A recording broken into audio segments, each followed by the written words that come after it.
Polycystic ovarian syndrome की treatment के अंदर lifestyle, weight management, supplements and conventional medicine आ जाती है, जिसमें बर्थ कंट्रोल या मेटफॉर्मिन कन्वेंशनल गायनोकोलॉजिस्ट दे रहे होते हैं। लेकिन हम बात करेंगे आज सप्लीमेंट की पहले, जो कि सप्लीमेंट इनोस्टॉल्स होते हैं। सबसे ज़्यादा इंपॉर्टेंट है for the treatment of polycystic ovarian syndrome.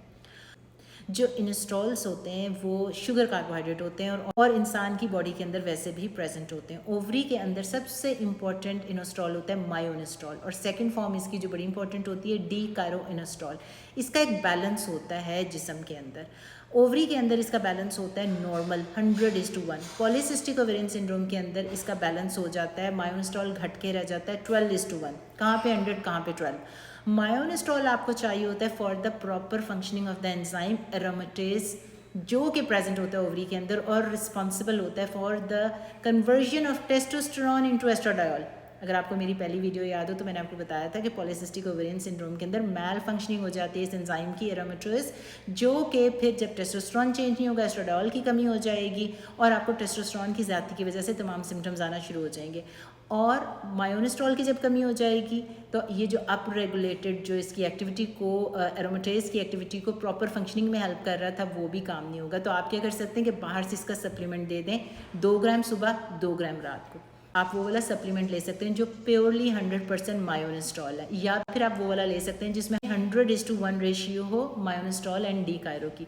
D Cairo बहुत ज़्यादा नहीं दे सकते पॉलीसिस्टिक ओवेरियन सिंड्रोम के अंदर, क्योंकि डी कायरो एरोमेटेज जो होता है वो वाला एंजाइम उसके अगेंस्ट काम करता है, एरोमेटेज इनिबिटर की तरह काम करता है। तो वो तो पहले ही आपके एरोमेटेज की एक्टिविटी कम थी, इनिबिटेड था पॉलीसिस्टिक ओवेरियन सिंड्रोम के अंदर। अगर आपने ज़्यादा एक्सेस में डी कायरो दे दिया तो आपका और काम ख़राब हो जाएगा। तो इसलिए अगर आपको नहीं समझ आती तो आप प्योरली मायोनिस्ट्रॉल ले लें। मायोनिस्ट्रॉल फर्टिलिटी इश्यूज भी कम करता है पॉलीसिस्टिक ओवेरियन सिंड्रोम के अंदर। जो एग की मैचुरेशन होती है, जो एग की क्वालिटी एंड फंक्शन होता है उसको इंप्रूव करता है, एम्ब्रियो की फर्टिलाइजेशन में भी हेल्प करता है। तो एम्ब्रियो की फर्टिलाइजेशन जब हेल्प होगी तो मिसकैरेजेस का रेट भी कम होगा। इसके अलावा जो बाकी जो आपके जिस्म के ऑर्गन्स हैं वहाँ पे भी myoinositol and D chiro inositol present होता है, लेकिन उनकी रेशियो डिफरेंट होती है। ब्लड के अंदर, ब्रेन के अंदर, लिवर के अंदर, यूजली ब्लड के अंदर इसकी प्रेजेंट होती है 40:1, जबकि ओवरी में क्या थी 100:1।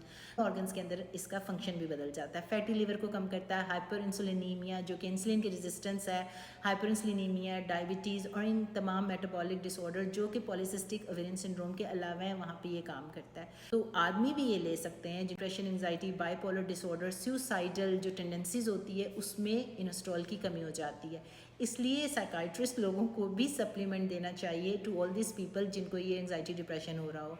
मेरी नेक्स्ट वीडियो का इंतज़ार कीजिएगा जिसमें मैं आपको further supplements for the treatment of polycystic ovarian syndrome बताऊंगी।